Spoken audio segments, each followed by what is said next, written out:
Hey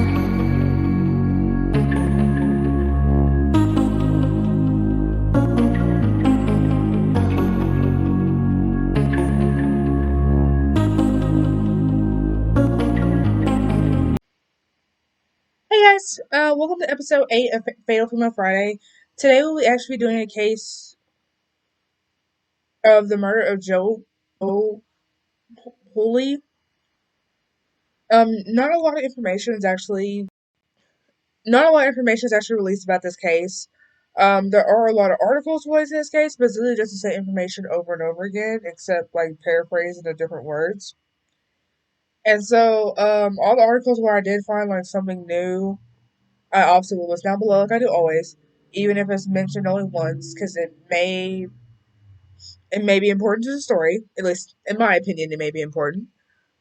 And so, yeah, let's go ahead and get started.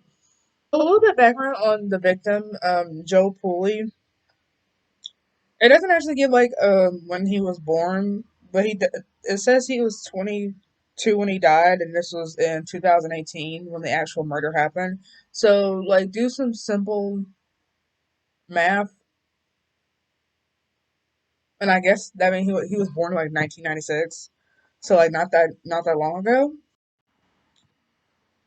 Yeah, so for the sake of the story, I mean, I let's just say Joe was born 1996, and so Joe, as everybody calls him, he actually suffered from ADHD, Asperger's, and autism.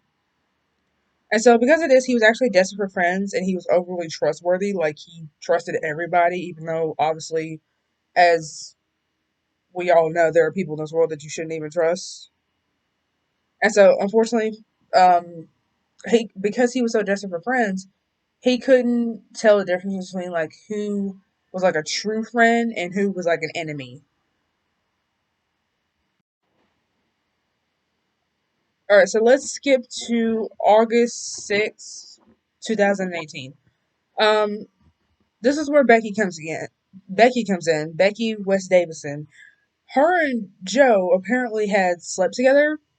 Some sources say they were lovers, so it wasn't like a thing. And then you got other sources saying it was just a one night stand and an effort to get this guy named Sebastian jealous because I guess Sebastian and Becky were fooling around too and never found anything to actually confirm that. But it would make sense. It would make sense for Sebastian to get jealous that Becky has slept with another man. I mean, something's going on. Oh, I forgot to mention this, but Joe had actually like professed his love. Like he told Becky that he had actually loved her, and so that's believed to be caused like from the encounter because they just had a very intimate moment together. So of course, in his mind, he believes he loves her. After oh, by the way, when they slept together, it apparently happened over at her flat. By the way, this takes place in like the UK, so it's not like an apartment or a house. They call it a flat over there. And so afterwards, I guess he must have went home or whatever. Afterwards, he was over like blowing up her phone, and so she wasn't replying like fast enough. She wasn't replying fast enough, I guess, in his mind to her text. And so he had made this comment because Becky. Okay, for context, Becky has kids. It doesn't say like exactly like from what I could find on her personal Facebook page, she has like two kids. And so apparently, for some reason, her kids were not under her care. And it never was, again, from what I could find, it never actually said why her kids were under her care, like who the father was, anything like that. They just weren't under her care. And so, again, like Becky's not replying back fast enough for him. So he shoots her with that's why your kids are under your care.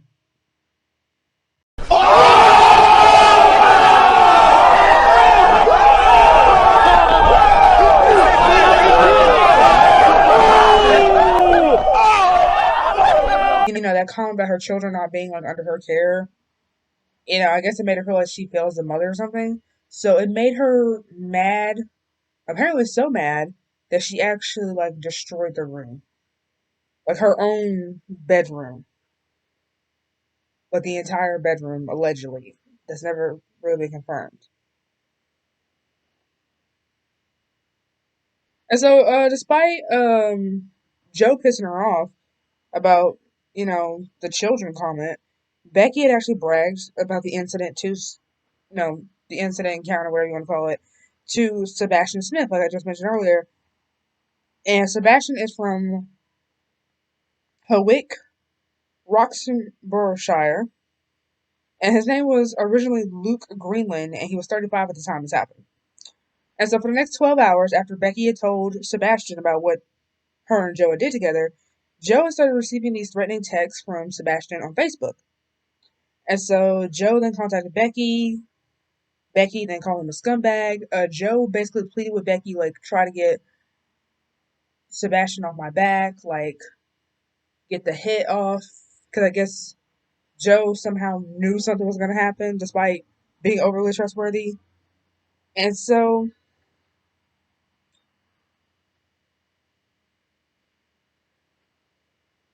Becki just didn't want to deal with him anymore. So she actually threatened him herself. So not only was he dealing with threats from Sebastian, he also had to deal with threats from this woman, Becki, who he thought he loved, who he thought, they just did the deed together. So he's thinking that, oh, she must love me too. And so, yeah, after she threatens him, she actually ghosted him. Or was, sorry, attempted to ghost him. And so it's the next day, August 7th, 2018. Joe was somehow let out of his flat, which like apparently was like this bread and breakfast hotel. Yeah, so Joe had actually been let out of his been lured out of the place he was staying at, which basically was known to be like just bread and breakfast by Sebastian. So basically all the same guy making who's making this explicit threats to him on Facebook, and his then girlfriend, 26-year-old Lisa Marie Smith. He was then questioned. What exactly the questions were, we don't even know. Like, that's never, as far as I know, that's not even like public record. And if it is, I just literally couldn't even find it. So sorry about that. And and of course, I guess like to let his guard down, he was actually given alcohol.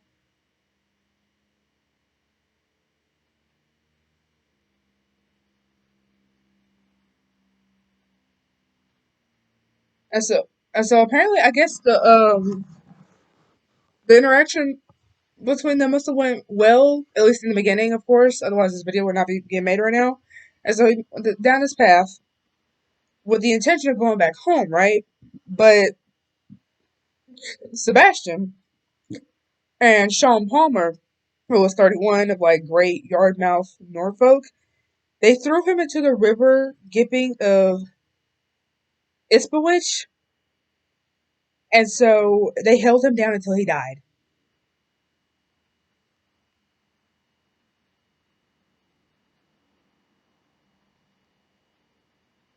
So obviously, with Joe, now that Joe's dead, Joe's in the river, he's not returning back home, or at least not alive, right? And so knowing that Joe has health problems, with the autism and the Asperger's. Of course, there was a search done for him, of course. And wouldn't you know it, Sebastian himself, so like one of the guys that killed him, had he participated in like the little search because he personally knew the family. And so he had done this, I guess, to, like make himself look like innocent, like it wouldn't draw attention to him because, or was they would think it was, they would hopefully think that this murder was actually a drowning. I guess that's what they thought their intent was about. So an autopsy was done, of course, to see like how exactly Joe had died, and there was actually no evidence of fractures or trauma. But then again, keep in mind, like he wasn't found for a week after his death, and the human body, at least from what I could read, decomposes pretty quickly. So, and again, he was submerged. I don't know if he was completely submerged or like mostly submerged, but his body was in water for a week after death. So like rigor mortis and all that was kicking in. And so obviously because of this, his body was decomposing faster than normal, at least from what I've read. Yeah, so basically, due to the state of decomposition in his body, there were possible injuries on his neck that could have happened that resulted in his death. But again, the body somehow within a week managed to get like so decomposed that you couldn't even tell. And so, obviously, because of this, the cause of death basically was ruled to be like immersion in the water.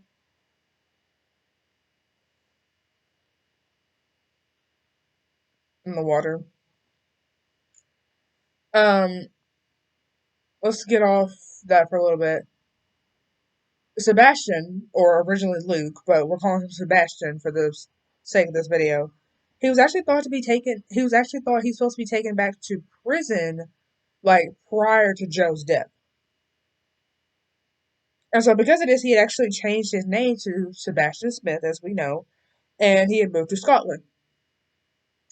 So apparently, at the time of the murders, he was actually Luke Greenland, but he's Sebastian because I don't know if that's a legal change or I mean, it sounds like it'd be a legal change, but it's even said that Sean was actually the one who held Joe's head underwater, which he would later go on to confess to his mother.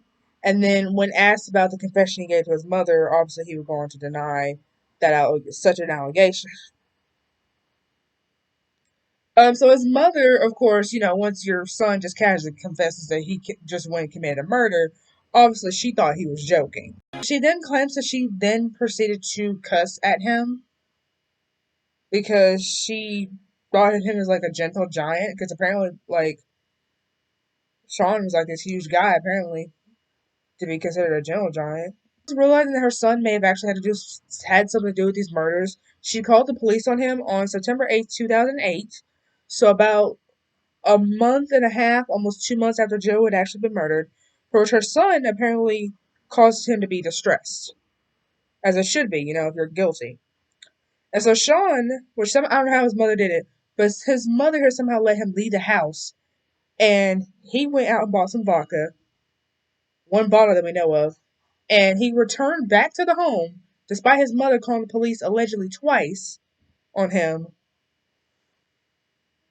The vodka bottle that he returned with was 3/4 of the way empty, or I guess a fourth of the way full, whichever way. I mean, it doesn't really specify how big the vodka bottles are, but vodka bottles can be pretty big. So for him to have already drunk in 3/4 by the time he got back home, if it's like one of those average sized vodka bottles, I know your boy had to have been drunk. So of course now that Sebastian is under police radar for Joe's murder, obviously he has to get questioned for it. But Sebastian claimed that he wouldn't have been able to get into the water because it was dirty. So like with every person accused of murder, whether innocent or not, they had to go to stand trial, and the trial was originally supposed to start on April 20th, 2020, so literally last year. But because of the lockdown, because of the Coronavirus! Coronavirus! it was actually pushed all the way back to October 12th. When the trial did start, apparently it started like 2 years exactly after the day of Joe's funeral. And so on the day of his funeral, like right after he died, it said they were actually going to go celebrate his life. But that, I guess like okay, so basically the anniversary of Joe's death, they were going last year, they were going to go celebrate that, but that was canceled due to the lockdown as well.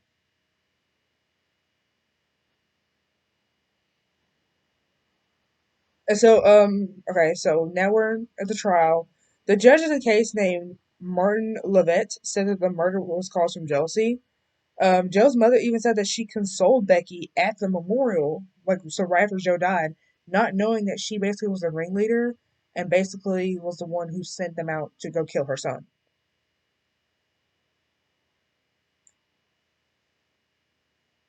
And so Becky went to console Joe's mom as a way to hide the fact that she had even sent Facebook messages to Joe.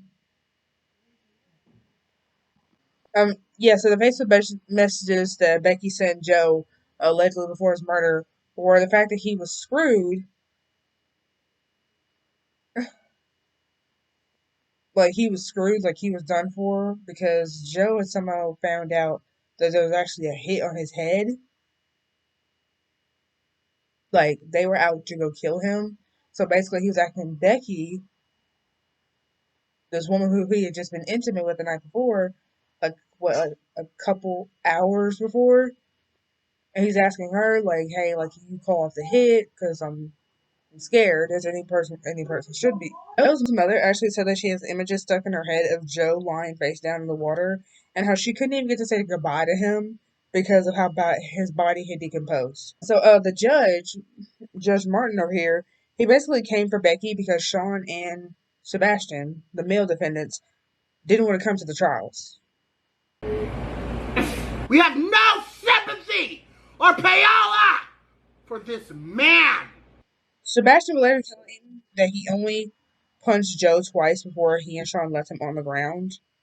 Like, it's not even like you left him on the ground, but he ended up dead in a river and wasn't found for a week. This story could get any more crazier. There's actually this woman named Rebecca Crossfield who had reported this too, but then later took her statement back.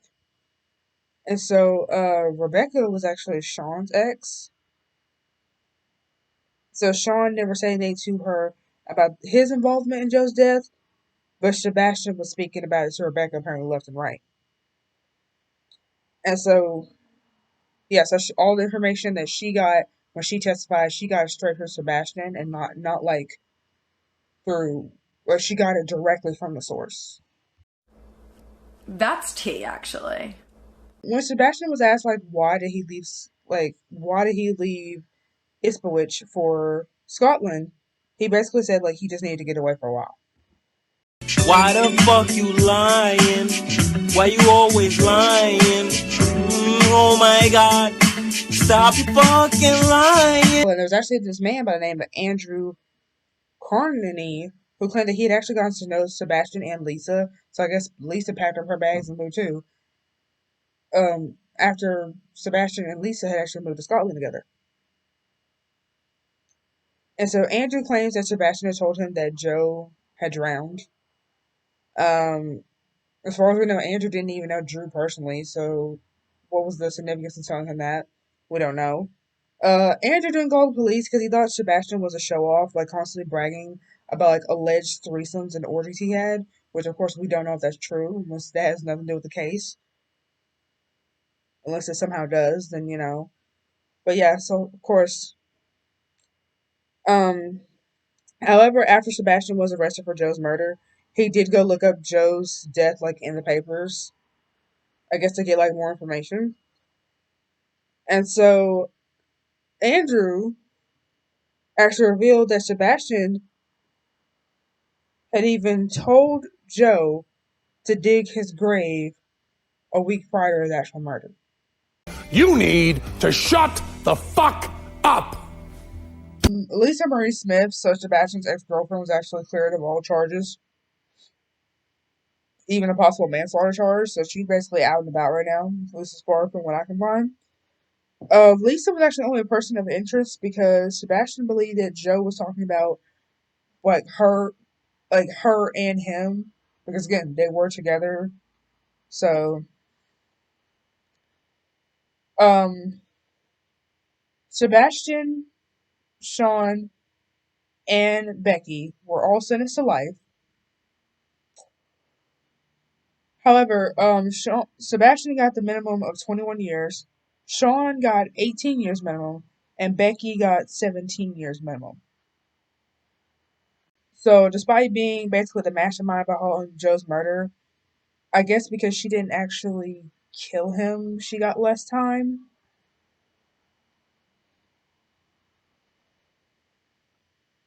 And so, yeah, anyway, so Joe's mother actually believes that he would still be alive had he had the proper accommodations for his conditions, like his, like for the autopsy,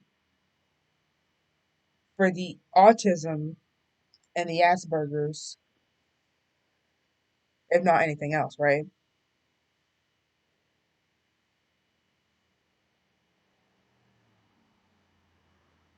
And so his mom, like any other person, she basically wants to know like where it all went wrong, and she wants to prevent the same thing from happening to another family, because there's a good chance Joe probably wasn't the first person this happened to, and in the world we live in, Joe definitely probably won't be the last person to die in the hands of somebody like this. So, the Fate of Female Friday. Oh, sorry, episode 9. Yeah, so that's episode 9 of Fatal Females Friday. If I see any more information, I guess I'll just add it really quick at like right after I do my outro, because I don't know when to like edit it in here. Because hopefully by the time you're seeing this, everything's like all put together on neat and stuff. So yeah. So yeah, that was the tale of Becki West Davidson. So yeah, that was episode 9 of Fatal Female Friday with the case of Becki West Davidson. And I will see you fatal females next Friday. Bye.